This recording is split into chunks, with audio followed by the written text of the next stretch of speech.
Imagina aceitar um trabalho simples de babá por algumas noites, só cuidar de um bebê, dar comida, colocar pra dormir. Parece fácil, né? Mas, e se eu te dissesse que quanto mais noites você passa naquela casa, mais parece que aquele bebê não é humano? Porque, no começo, ele só olha estranho pra você. Depois, ele começa a aparecer em lugares impossíveis. Depois, objetos começam a voar, portas começam a abrir sozinhas. E quando você percebe, você não tá mais cuidando de uma criança, você tá preso dentro de alguma coisa muito pior. E o mais assustador é que o jogo inteiro tenta avisar isso desde o começo.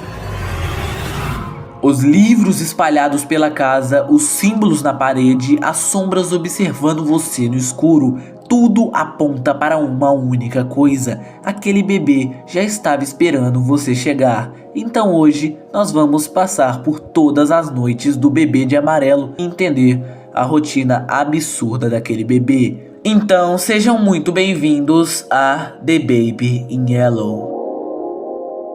O jogo começa de um jeito extremamente simples. Nós somos uma babá, chegando para cuidar de um bebê durante algumas noites. E sinceramente, no começo parece até engraçado. O bebê tem aquela cara esquisita, os olhos enormes e uma expressão completamente vazia, mas nada realmente assustador acontece de imediato. A nossa rotina é simples: pegar o bebê, trocar fralda, alimentar e colocar ele para dormir. Só que mesmo nessa parte tranquila, o jogo já começa a colocar pequenas coisas estranhas. Porque toda vez que você larga o bebê em algum lugar, parece que ele tá encarando você o tempo todo. E sinceramente, aquilo incomoda muito. Depois de alimentar ele, nós levamos o bebê até o quarto. E aqui acontece a primeira coisa estranha do jogo. Assim que colocamos ele no berço, ele simplesmente desaparece. E reaparece em algum outro lugar aleatório da casa. Tipo, como assim um bebê foi parar lá sozinho? Mas o jogo faz isso de um jeito quase cômico. Parece que é só uma brincadeira estranha no começo, e acho que é justamente isso que faz funcionar tão bem, porque o terror vai entrando devagar. Conforme as noites passam, a rotina começa a ficar cada vez mais absurda. Você continua fazendo coisas normais de babá, mas o bebê começa a agir cada vez menos como uma criança. Em uma noite específica, você coloca ele para dormir e segundos depois ele aparece sentado na sala, olhando para a televisão desligada. Em outra, ele simplesmente tranca você para fora do quarto. E aí começa aquela sensação horrível de que ele tá brincando com você. Só que a parte mais importante do jogo não são os sustos, e sim os livros espalhados pela casa. Porque eles parecem só decoração no começo, mas na verdade contam toda a história escondida do bebê.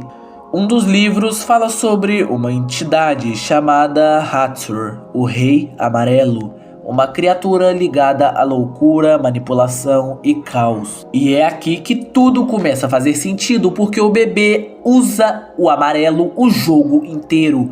E quanto mais o jogo avança, mais ele parece menos uma criança e mais uma entidade observando você. Outro livro fala sobre pessoas sendo controladas levemente sem perceber. E honestamente isso descreve exatamente o protagonista, porque mesmo vendo coisas impossíveis acontecendo, ele continua cuidando do bebê normalmente, como se estivesse preso numa rotina na qual não consegue sair. E quanto mais as noites passam, mais a casa começa a mudar. Os corredores parecem maiores, as luzes piscam mais vezes e sombras começam a aparecer olhando para você.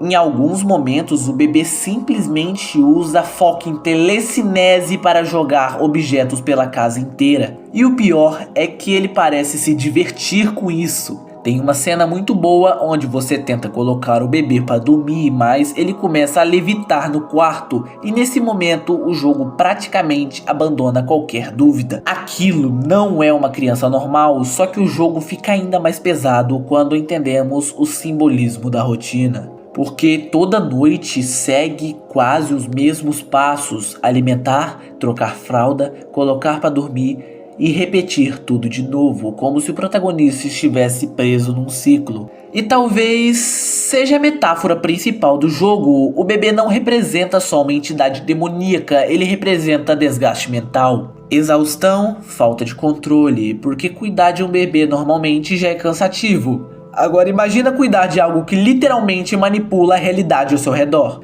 E aí chegamos nas últimas noites do jogo, onde a casa simplesmente para de parecer uma casa normal. Portas levam para lugares impossíveis, corredores parecem infinitos e o bebê começa a mostrar sua verdadeira forma aos poucos.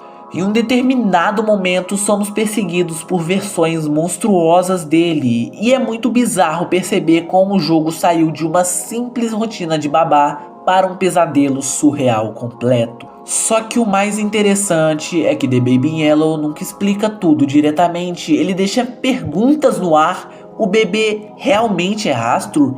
Ou ele só está sendo usado por essa identidade?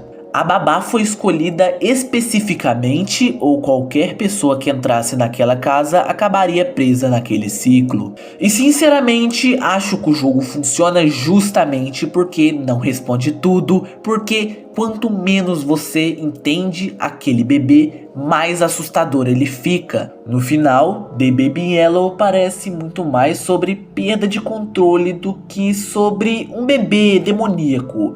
O protagonista tenta manter uma rotina normal, enquanto a realidade inteira vai desmoronando ao redor dele. E mesmo assim, ele continua tentando cuidar daquela criança, como se já fosse tarde demais para fugir.